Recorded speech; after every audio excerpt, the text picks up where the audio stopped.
welcome to the Great Detectives of Old Time Radio from Boise, Idaho. This is your host, Adam Graham.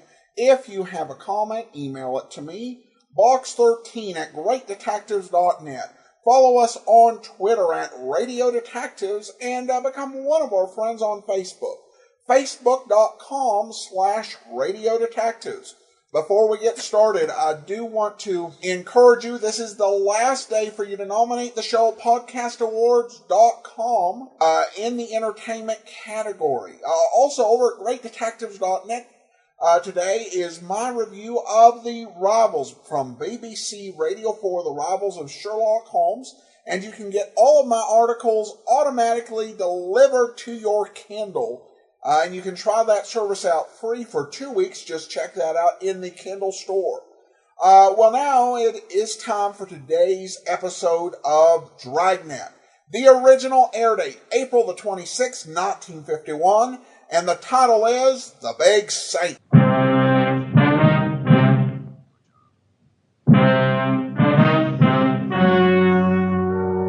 The story you are about to hear is true. Only the names have been changed to protect the innocent.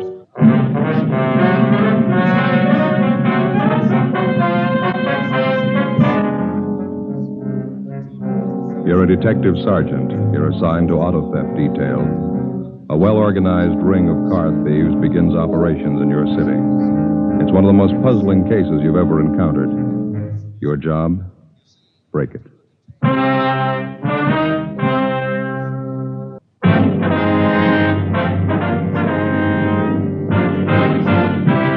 Dragnet, the documented drama of an actual crime. For the next 30 minutes, in cooperation with the Los Angeles Police Department, you will travel step by step on the side of the law through an actual case transcribed from official police files. From beginning to end, from crime to punishment, Dragnet is the story of your police force in action. It was Monday, May 11th. It was fair in Los Angeles. We were working the day watch out of auto theft detail. My partner's Ben Romero. The boss is Captain Stilson. My name's Friday. It was 8:35 a.m. when I got to room 40, Auto Theft Division. Captain's office. Morning, Friday. Morning. Hi, Joe. Ben? You want to sit down? Thank you. I was just telling Romero here, I'm briefing all the men in the Bureau on this thing. That's the reason I called you two in. Yeah? I got some figures here I want to go over with you. All right. As you know, the percentage of all auto theft recoveries is 96 to 98% on the average. That's normally. Yeah? In checking the monthly averages the past 4 months, that percentage has dropped to the low 80s. Quite a drop. Corner Pocket thinks so, too. They want some action on it. Well, we've been working on it. Absolutely no pattern to the thefts. Time, location, the method. Makes it impossible to stake out on it. Yeah, those are some of the reasons our percentage is taking such a dive. I know the problems. We all do, but we got to break this thing soon. Well, it figures we're dealing with a well-organized bunch. They know what they're doing. And cross-checking all the reports, it seems to boil down to this in general. It appears that all the outstanding thefts are GM cars. CADs, Pontiacs, Chevys, Oldsmobiles. All late models, all seem to be in good condition, low-mileage cars. Well, in addition to the regular broadcasts and teletypes, we got out a special bulletin on this, didn't we? That's right. All the thefts were listed, license, make, model, and color. Been sent to all major cities and border patrol stations. Nothing so far. I was checking through the salvage reports. Salvage by. Do you have the last 2 months' escape for March and April? Yeah, right here. I noticed the same thing. That outfit down on San Pedro Street. Yeah. Let me see. Oh, yeah. This is a composite on the reports for the past 2 months. That's right. This one here. Herman Salvage, 2716 West San Pedro. They seem to deal a little heavy on General Motors cars, don't they? Yeah, they do. I've been watching the buys on this place for the past few weeks now. I wanted to make sure it wasn't coincidence. Well, looks like a good place to run down anyway. You two want to check it out? All right, fine. 2716 West San Pedro. That's it. Outfit appears to be okay. Never been out of line. Seems funny they should deal with the top avian GM cars, doesn't it? Right when our recovery percentage takes a dive, yeah. Do you have the last salvage report there, Captain? Yeah. The last one? Here you are. Thank you. Yeah. Here's one for Herman's, 1949 Cadillac. And a little further down, Herman's again, 47 Olds. Yeah. There's 5 GM buys on the list. Herman got 4 out of 5 of them. Let's find out why.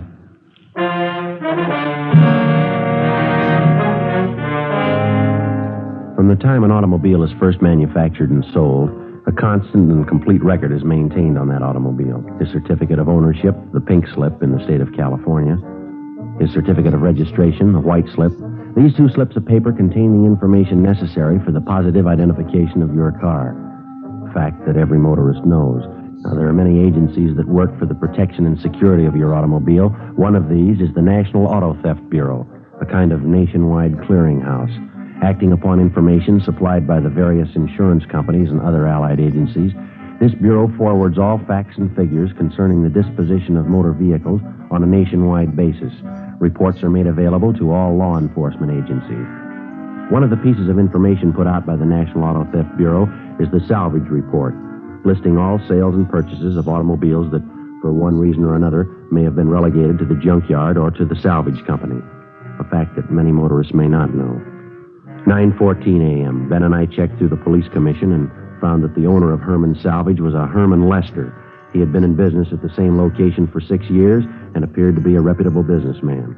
We drove down to 2716 West San Pedro to check it out. It was an average-looking garage with a connecting salvage yard filled with several hundred smashed-up cars of all makes and models. It was 9:32 a.m. when we walked into the garage. There's a fellow there in a white shirt. Yeah, I see him. Can I help you, gentlemen? Yes, sir. Police officers. Auto theft detail? Oh, yes. I don't believe I know you fellas. My name's Lester. This is Sergeant Friday. My name's Romero. How you do? How are you? Are you the owner here? Yeah, that's right. Hey, whatever happened to Mac and Donovan? Used to drop in once, twice a month. I haven't seen them for 2-3 weeks now. Well, they're a little busy on a special assignment. Oh, I see. All right, if we look around here? Oh, you bet. Make yourselves right at home. Anything special? No, just looking. Okay. Notice you've been pretty busy, huh? Yeah, had a pretty good month. Salvage racket's going to get sour again, looks like, with the Korean War and all the cutbacks. Doesn't seem to have hit you so far. Well, no, not so far. Looks like it may tighten up any time. I noticed from our salvage report you've been doing a big business in GM merchandise. Yeah, we have. You know, they're starting to build tanks back there now. We wanted to make sure we wouldn't run short on parts. You get a lot of call for GM parts, do you? Oh, yeah, we sure do. Everybody in town knows if they need something for a Caddy or a Buick or any of those cars, this is the place to come. We kind of built up a reputation specializing in GM used parts. I see. Mind if we check your last few buys? Fine. You have 49 Cadillac, 47 Olds, Pontiac 48, 1949 Chevrolet. Wonder if we might see those. Yes, sir. Right out in the yard. Back this way. All four of them are really bent up. Bad shape. Just breaks your heart to see beautiful merchandise like that all smashed up. I don't know what people are thinking of the way they drive. Yeah. And you take a new Caddy, one of those new convertibles, really beautiful merchandise. Somebody takes one out, rolls it, we pick it up and tow it down here. Beautiful car like that all rolled up in a ball. Georgia Street Receiving Hospital probably picked up the rear. Yeah, it was really a shame. Well, here we go. There's a Caddy. Oh, yeah. Let's see. The Olds and the Pontiac are in that row there. You see them? Yeah, And that Chevrolet, wasn't it? Yes, sir. 1949. Yeah. Oh, yeah. There she is over there. Third car down. Maroon. See it?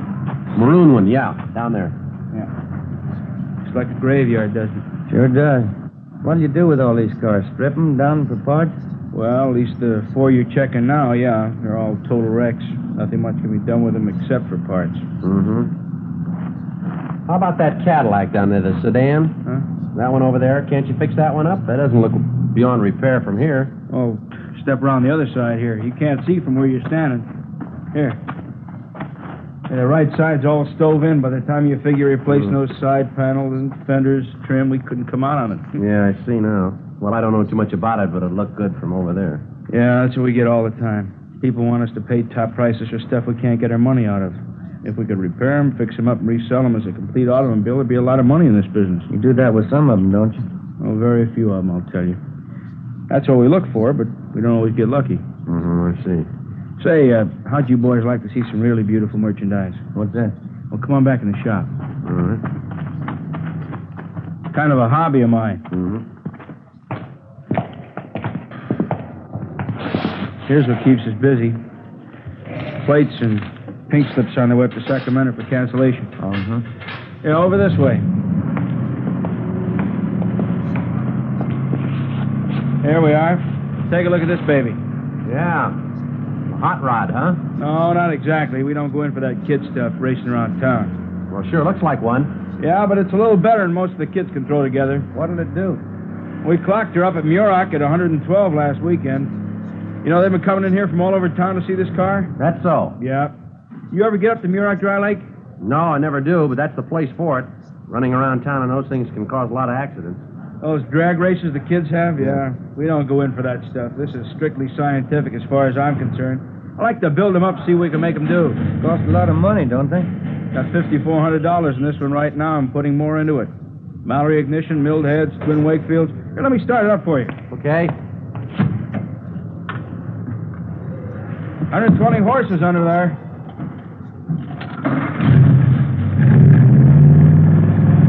Yeah, sounds good.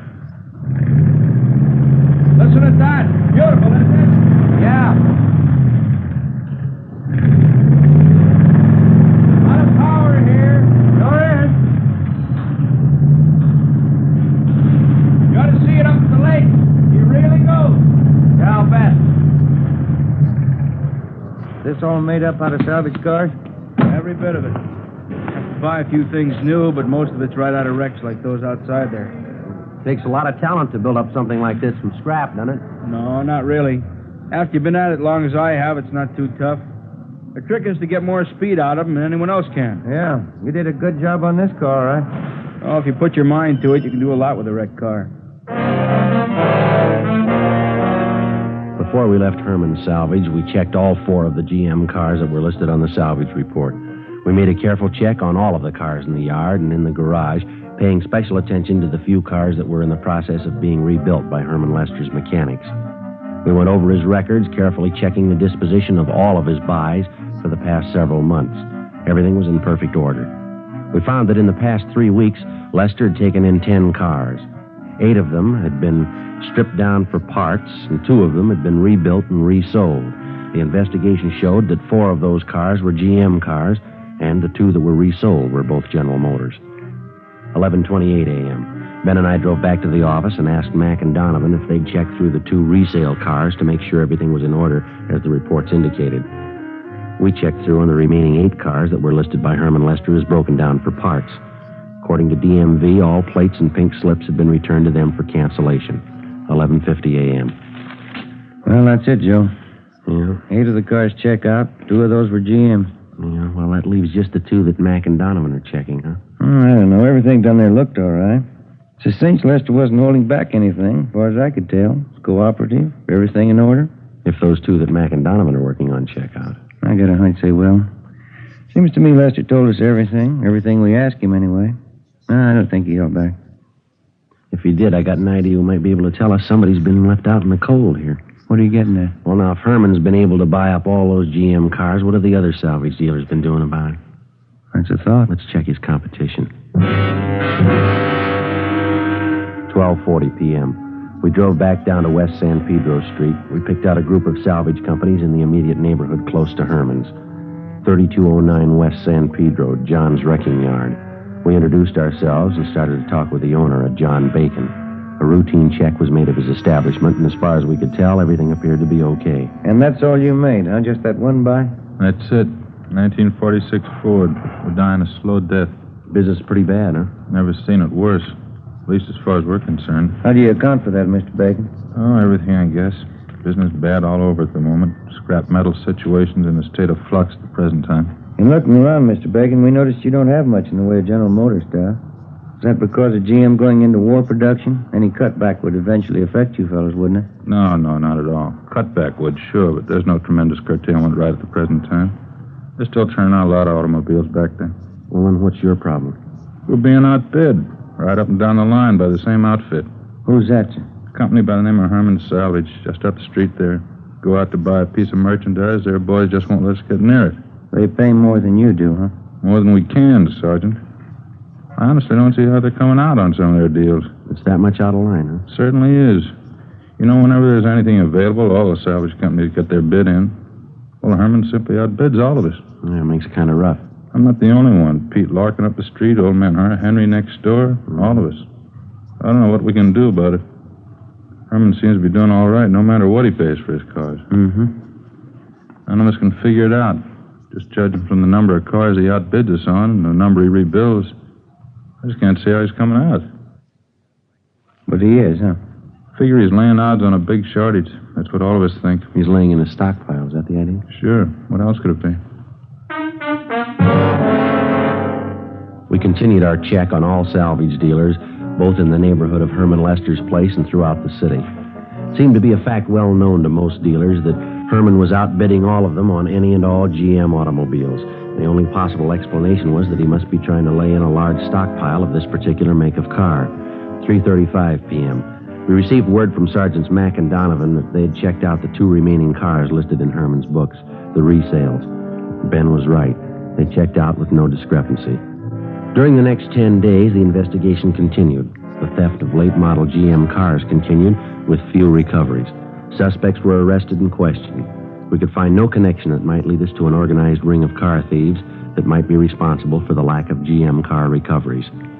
The salvage reports showed no change in Herman's buying technique. Apparently, he was still dealing heavy on the one particular make of car. Thursday, May 25th. We received a teletype from DMV listing all the salvage buy transfers. In making our usual daily check of this teletype, we noticed a 1949 Cadillac, engine number 598-77415. It had been resold from salvage to a used car lot. That's the place right up the block. Yeah, I see. Same cad we saw in Herman's salvage yard. Yeah, it's funny, isn't it? The one in particular that I asked him about, you remember? Yeah, I remember. You thought it could be fixed up. He said no. It's only been a little over 2 weeks ago, hasn't it? Yeah, that's right. Well, it still doesn't prove anything. Here we are. Jake's. This is the place. Yeah, there's a cad in the front line right down there, huh? I don't see anyone around, do you? No, I don't. Well, I guess it's all right to check the engine number anyway. Yeah, I'll get the hood released. Right.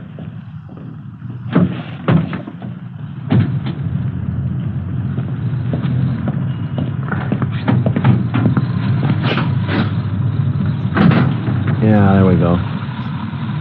Yeah, the engine's had a good steam cleaning. Let's see. 598-77415. That's it. Herman sure did a nice job on it, didn't he? Yeah. Almost looks too good, doesn't it? Yeah, just a minute. Yeah. Body serial doesn't match. Doesn't correspond with the engine model. It's a 49 body. Could be a late 49, but it's a definite switch, isn't it? It sure is. That's funny. Yeah. Look at this right side here. This was the bad side, wasn't it? Yeah, that's right. Does it look like it's been rolled out to you? No, there's no feathering, no orange peel. Either that's the best repaint job I've ever seen, or it's never been in an accident. Yeah. I'll take a look underneath. Huh? Yeah, all right. Okay. Want to move your feet there? Yeah, all right.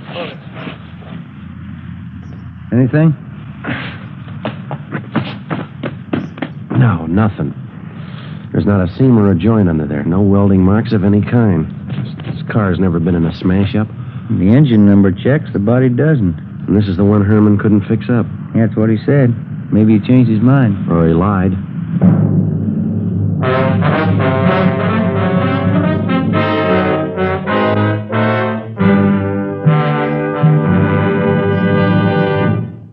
You are listening to Dragnet.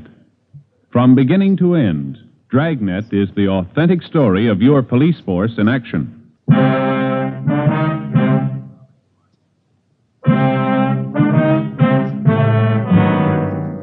1949 Cadillac, engine number 598-77415. In checking out this automobile, Ben and I had found that the engine number corresponded with the salvage report concerning Herman Lester's place. The one big item that did not jibe was the fact that the engine was now mounted in a different body than when the car left the factory, a fact that had to be accounted for in complete detail. When we had checked this automobile on the 11th of May at Herman's salvage yard, both engine and body numbers corresponded. In taking a close look at the car, it was obvious that the body had not been repaired in any way. It was clear that this particular car had not been in any kind of collision. We went back to the rear of the lot and asked one of the salesmen not to sell the car without informing us. When we got back to the office, we started rechecking all of the auto theft reports. We found 5 stolen Cadillacs, but all the body styles and models were different, with the exception of one, a 1949 Cadillac sedan, reported stolen on May 14th. It was registered in the name of William Brownell. We checked his home and found that he was at work. He was a superintendent for the North American Van Lines. We drove over and picked him up and took him to Jake's used car lot on Vermont Avenue. This is the car, Mr. Brownell. Well, it's just like mine, but I don't think it's the one. Are you sure? For one thing, it's a different color. My car was maroon. You want to step over here, Mr. Brownell? Sure. Now, if you'll look very closely here on the door edging and on the jamb, right here, see? This is the one place sometimes they miss with a spray gun if they're going to repaint. Oh, yeah, there's a faint trace of red under the blue paint there. Looks like it could be maroon, doesn't it? Yeah, does it there? This car's been repainted. It was maroon. Well, mine didn't have these kind of seat covers. Let's see. Same kind of upholstery I had, though, underneath here. I don't know. Mr. Brownell, there must be something other than the color and the upholstery that you'd know your own car by. Never gave it much thought. Well, there's usually some little identifying mark of some kind. I know that on my car, the lens on the right headlight got broken, and I had to replace it with one that didn't match. Something like that, sir? Let me see. Could I look inside there a minute? Sure. Right here under the speedometer, there was a thumbprint pressed in at the factory. It's pretty deep. No, it's not there now. And don't forget that the car's been repainted. It might have been covered up. No, this was clear down to the metal. Apparently, when they were installing the instruments at the factory, the panel wasn't dry yet. Not there now, and they couldn't have covered it up unless they made a special point of it. Well, sometimes that's done. Car thieves are kind of clever.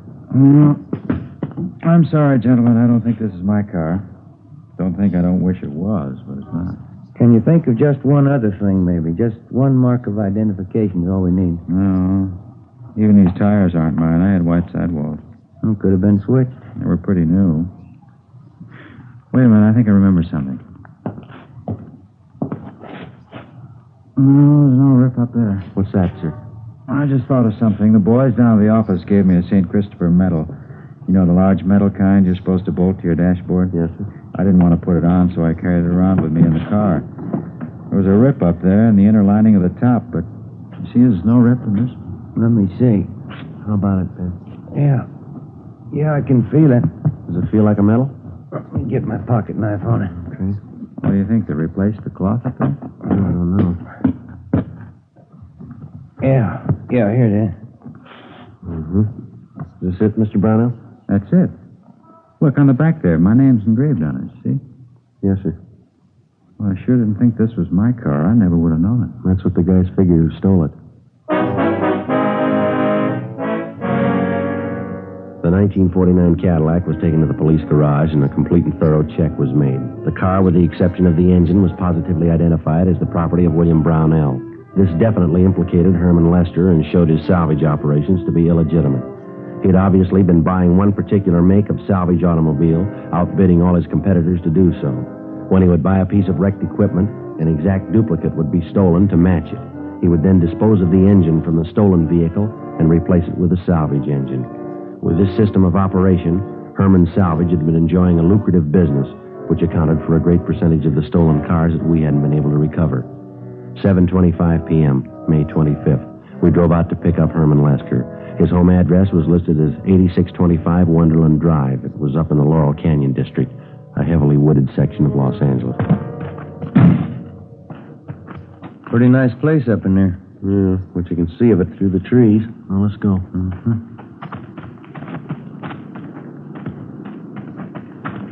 Look at that, Joe. Yeah. Looks like a 50 O's. Everything there but the engine. No plates. I didn't notice that from the street, did you? Never could have seen it from down there. Looks like a garage back up in there, doesn't it? Perfect spot. Can't see any of this from the street with all those trees. Pretty fancy layout for a home garage. Good size. Yeah. Somebody's working up in there. Yeah. Come on.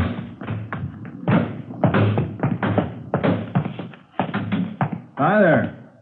brings you fellas way up here? We want to have a little talk with you. Oh, you bet. Come on in the house. Have a cold beer, huh? No, this will be all right. Joe, you got a hot sheet? Yeah, right here. Kind of caught me by surprise here, working out in the garage. Yeah, that figures, Lester. These plates are from a stolen car. You sure? That's right. You remember a 49 Cadillac we looked at down at your place a couple of weeks ago?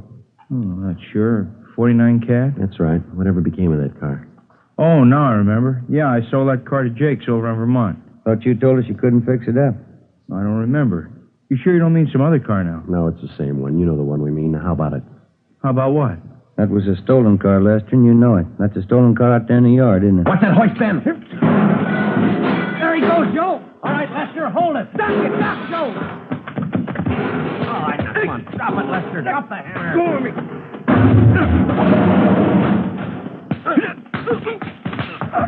All right.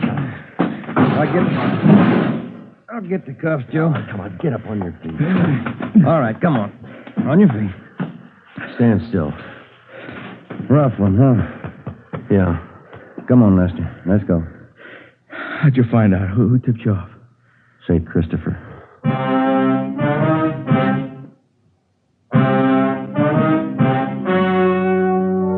The story you've just heard was true.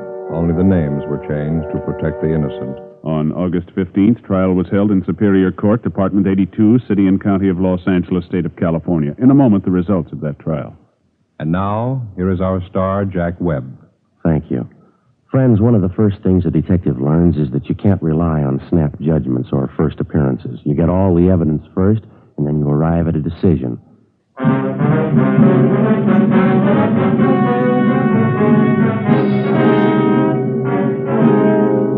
Herman W. Lester was tried and convicted on 3 counts of grand theft auto and 2 counts of grand theft money, all sentences to run consecutively.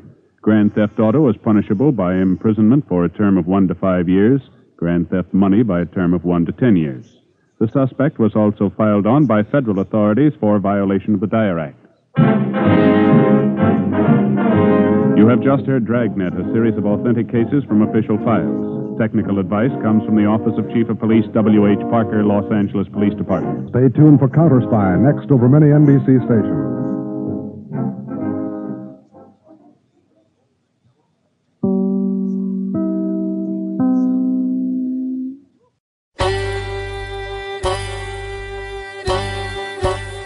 Hi, this is Andrew from OTRWesterns.com. I wanted to invite you to come take a look at our site. We stream live OTR Westerns 24 hours a day, 7 days a week, along with putting out podcasts of old-time radio westerns. Check us out at OTRWesterns.com. You're listening to The Great Detectives of Old-Time Radio with Adam Graham. Now let's get back into the show.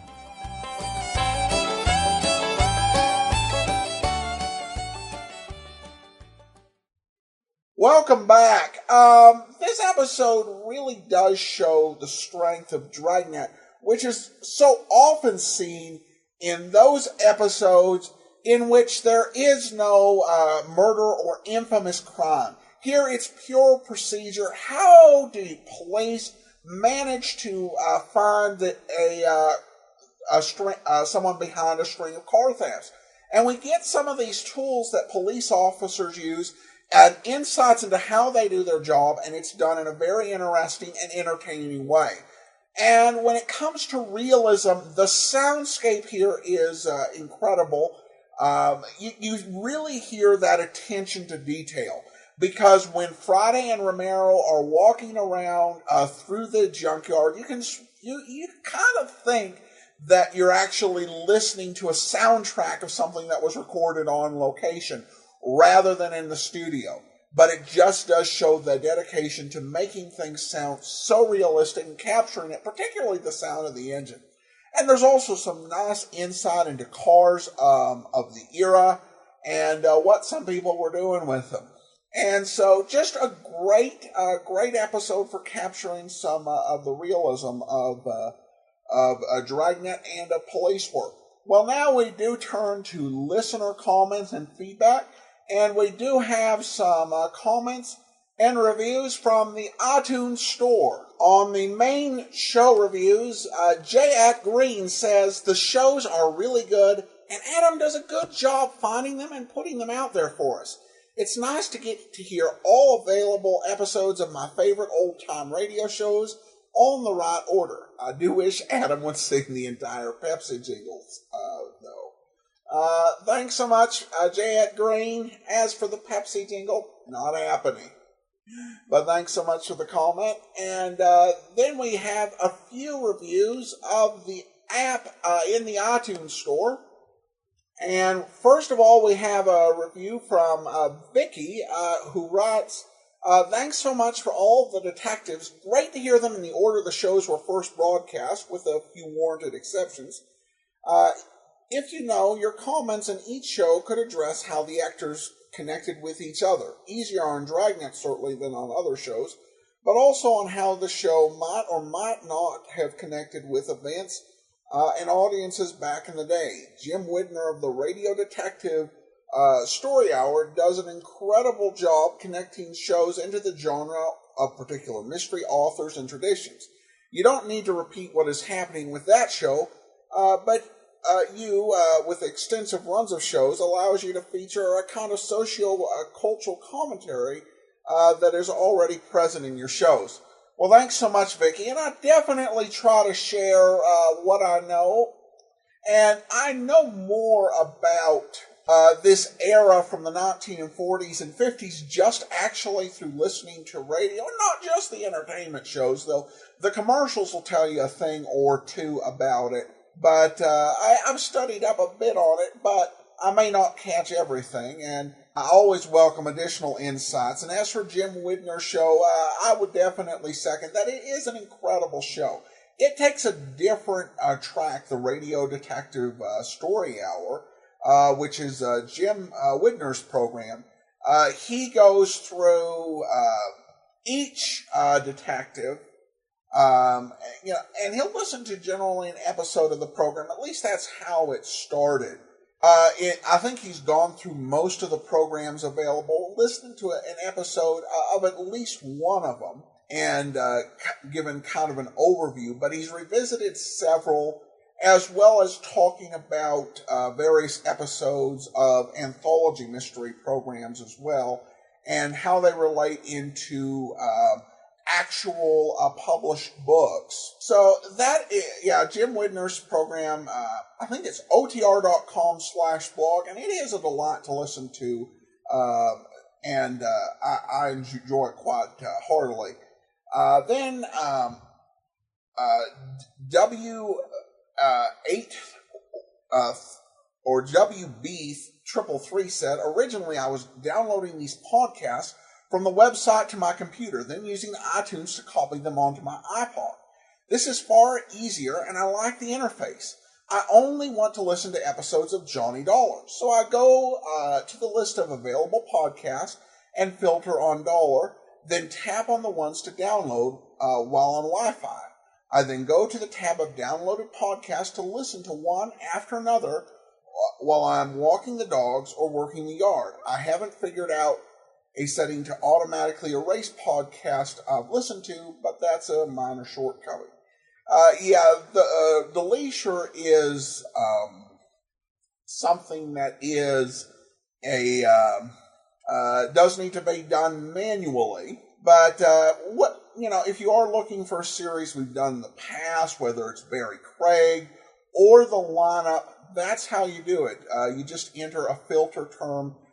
There's a little search box at the top. I've gotten that question over the years, and that's a good explanation of how it is done in terms of finding specific programs. And finally, most recent comment from Craig, easy to navigate from oldest to newest, or newest to oldest. You can stream or download episodes for offline listening. Keeps track of favorites and played versus unplayed. Even allows you to share episodes with friends. You also learn the background on these shows through Adam's interesting commentary. If you are an old-time radio junkie, you need this app. Well, thanks so much for the great comment, Craig. Definitely appreciate it. All right, that will do it for today. Join us back here on Monday for the new adventures of Michael Shane. And then next Saturday, another episode of Dragnet. In the meantime, send your comments to box13 at greatdetectives.net. Follow us on Twitter at Radio Detectives.